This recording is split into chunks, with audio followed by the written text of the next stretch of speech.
She lost her eyes. She lost her eyesight for her whole life.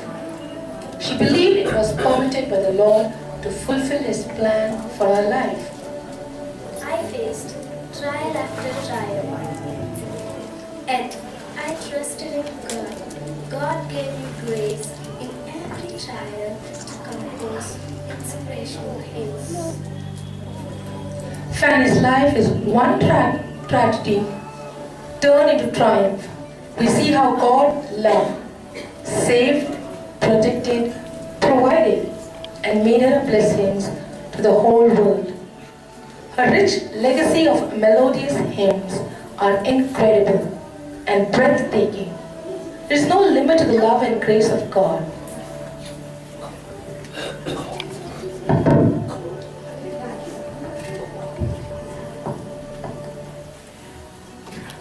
వచ్చినది నశించిపోయిన వారిని వెదికి రక్షించుట కొరకు కదా. లోకమంతా వెళ్ళి సువార్తను ప్రకటించండి అని తన పిల్లలకు ఆజ్ఞ ఇచ్చారు. ఇప్పుడు మీరు డ్రామాలో చూసిన వారు హడ్సన్ టైలర్ అని ఇంగ్లాండ్ దేశంలో ఒక మిషనరీగా సేవ చేయాలని, యేసు ప్రభు సువార్తని తీసుకుని పోవాలని మెడికల్ కాలేజీలో చేరి డాక్టర్ అయి అక్కడ వెళ్ళి ఎంత గొప్ప సేవ చేసి చైనా ఇన్లాండ్ మిషన్ అనే ఒక స్థాపనం ఏర్పాటు చేసి అలాంటి భక్తులైన వారు అక్కడ వెళ్ళి సేవ చేశారు. ఇంకొక అమ్మాయిని చూశారు, ఏమీ కార్మైకెల్, ఐర్లాండ్ దేశంలో పుట్టిన ఆమెకి యవన వయసులో యేసు ప్రభు దర్శించి ఆమె ఇండియాలో మన దేశంకి వచ్చి అరవ ప్రాంతంలో తమిళనాడులో వెళ్ళి అక్కడ సేవ మొదలు పెట్టింది. దేవుడు ఆమెకి ఇచ్చిన భారం ఏమంటే, ఆ దినాలలో దేవదాసులు అని ఆడపిల్లలను దేవునికి అర్పణించి దేవునికి పెళ్లి చేసేస్తారు. ఆ విగ్రహములకు పెళ్లి చేసి అక్కడ పెట్టేస్తారు. అక్కడ యాజకులైన వారు అక్కడ గుడిలో ఉన్న దేవపడి ఏంటి ఇదాన్ని పాపం కాదు, మంచిదే, దేవుని కొరకే కదా ఇదాన్ని అని ఆ దినాల్లో మనుషులు ఎంత చీకటలో ఉండిన టెంపుల్, అక్కడ పెద్ద టెంపుల్, ఆ టెంపుల్లో వాళ్ళు పట్టుకొని ఎట్లయినా ఈ పిల్లలను పాడు చేయాలని వచ్చినప్పుడు ఎట్లో తప్పించుకొని యేసుప్రభు కావాలి అని పరిగెత్తుకొని వచ్చి వీళ్ళు బుల్లెట్ కాట్లో వచ్చారు. వాళ్ళ దగ్గర వచ్చి పడి ఆమె పిల్లల్ని దాచి తీసుకొని వెళ్ళి ఒక పెద్ద ఆశ్రమం కట్టి అక్కడ ఆ పిల్లలందరినీ కాపాడి రక్షించి ఈ దినాల్లో ఎంతో మంది ఆ డోనావూరులో పెరిగిన పిల్లలు యేసు ప్రభు సాక్షులుగా ఉన్నారు. అలాగే ఫ్యానీ క్రాస్బీ అని ఒక గుడ్డి స్త్రీ, ఆమె పుట్టినప్పుడు గుడ్డి పిల్లగా పుట్టలేదు, మంచి కన్నులు అన్ని ఉండేది. అది కన్నులో ఏదో జబ్బు ఉందని డాక్టర్ దగ్గర పోతే ఆ డాక్టర్ తప్పు మేము మందులు వాడే పాటలు బ్లెస్డ్ అష్యూరెన్స్, ఇంకా సిలువను గురించిన పాట మై సేవియర్ లీడ్స్ అని చాలా 8,000 సాంగ్స్ ఆ గుడ్డి పిల్లగా ఉన్నప్పుడు రాసింది ఆమె. అలాగా ప్రభు కొరకు సేవ చేసిన వారు మన మధ్యలో నుండి కూడా అలాగా ప్రభు కొరకు సాక్షులుగా లేచేవారు. డేవిడ్ లివింగ్స్టన్ అని ఒక మిషనరీ చిన్న వయసులోనే ప్రభువును అంగీకరించి ఆయనను ఆఫ్రికా ఒక సేవకు వెళ్ళాను. ఆ బాడీను ఇంగ్లాండ్కి తీసుకొని రావాలని చెప్పి ఇంగ్లాండ్ దేశంలో రాజులు, ముఖ్యమైన రాజకీయ నాయకులు, ప్రధాన మంత్రులు అలాంటి వారిని సమాధి చేసి వెస్ట్ మినిస్టర్ అబే అనే ఆ స్థలంలో ఈయనను సమాధి చేశారు. నేను కూడా అక్కడ పోయినప్పుడు చూశాను ఆ సమాధి ముందు నిలబడి. ప్రియులారా, వీళ్ళందరూ ప్రభువు కొరకు నిలబడిన వారు. మనం కూడా ప్రభువు కొరకే, యేసు ప్రభు ఈ లోకంకి వచ్చినది దాని కొరకే. సరేనా? ఓకే, ఇప్పుడు మనం ఈ యొక్క చక్కని కార్యక్రమాలు మనం చూసాం కదా.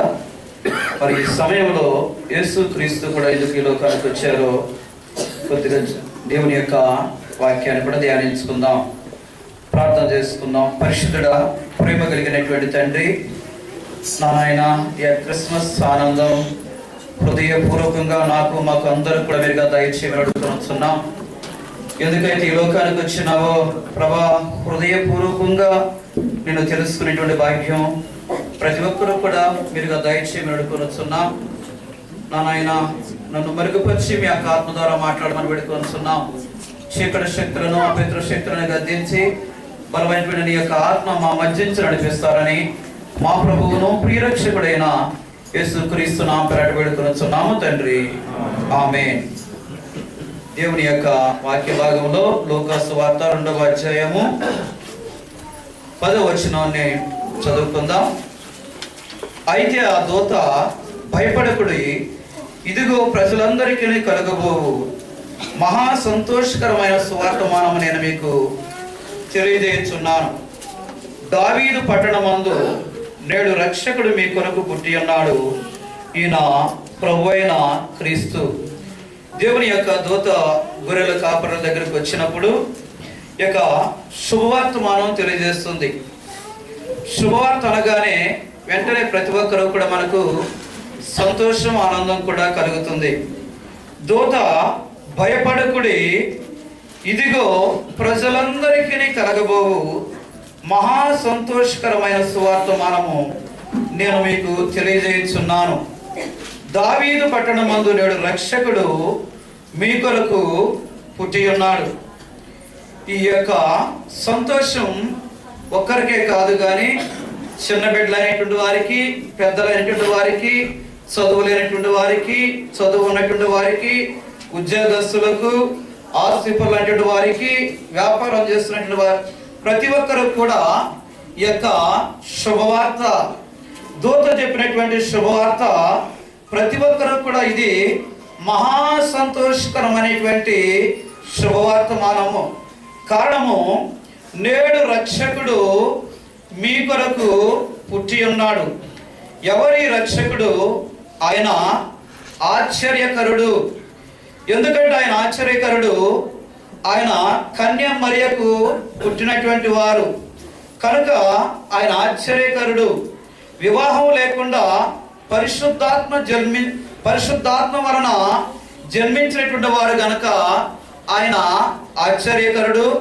ఆయన నీళ్ల మీద నడిచినటువంటి వారు, నీళ్లను ద్రాక్షరసంగా మార్చినటువంటి వారు, ప్రతి ఒక్క పాపిని కూడా ప్రేమించినటువంటి వారు, పాపుల కొరకు ప్రాణం అర్పించినటువంటి వారు గనక ఆయన ఆశ్చర్యకరుడు. చనిపోయి తిరిగి లేచారు గనక, మానవులు ఎవరూ కూడా ఆ విధంగా లేవలేదు గనక ఆయన ఆశ్చర్యకరుడు.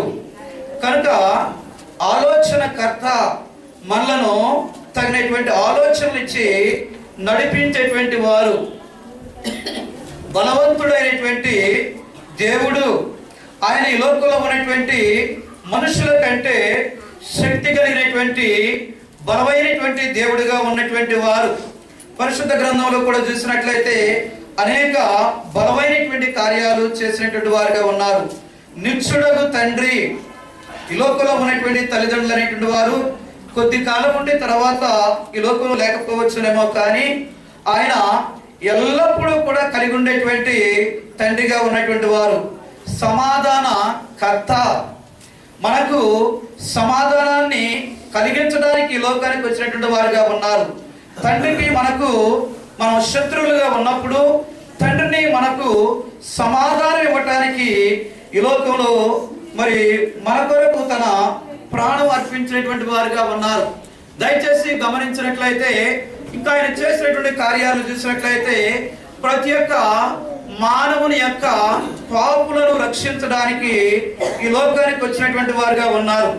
ఏ ఒక్కరి యొక్క పాపము ఎవరి వలన క్షమించబడదు కానీ, దేని వలన క్షమించబడదు కానీ, ఒక్క లోక రక్షకుడైనటువంటి యేసుక్రీస్తు నామం ద్వారానే ప్రతి పాపం కూడా విడిపించబడుతుంది. అదే విధంగా గమనించినప్పుడు ఈ లోకానికైనా వెలుగై ఉన్నటువంటి వారు, లోకం చీకటిగా ఉంటున్నప్పుడు, అంధకారంగా ఉంటున్నప్పుడు, ప్రతి మానవుడు కూడా పాపం చేత, చీకటి చేత ఉంటున్నప్పుడు ఆయన వెలుగై ఈ లోకానికి వచ్చినటువంటి వారుగా ఉన్నారు. ప్రతి ఒక్క చీకటితో ఉన్నటువంటి మనిషిని, అనగా పాపంతో ఉన్నటువంటి మనిషిని వెలిగించడానికి వచ్చేటువంటి వారుగా ఉన్నారు. ఆయనలో జీవం ఉండెను, ఆ జీవము మనుషులకు వెలుగై ఉండెను. వెలుగులో ఉన్నప్పుడే మనం ఏ ప్లేస్ లో ఉన్నామో మనకు తెలుస్తుంది. వెలుగున్నప్పుడే మార్గం ఏ విధంగా ఉంటుందో తెలుస్తుంది.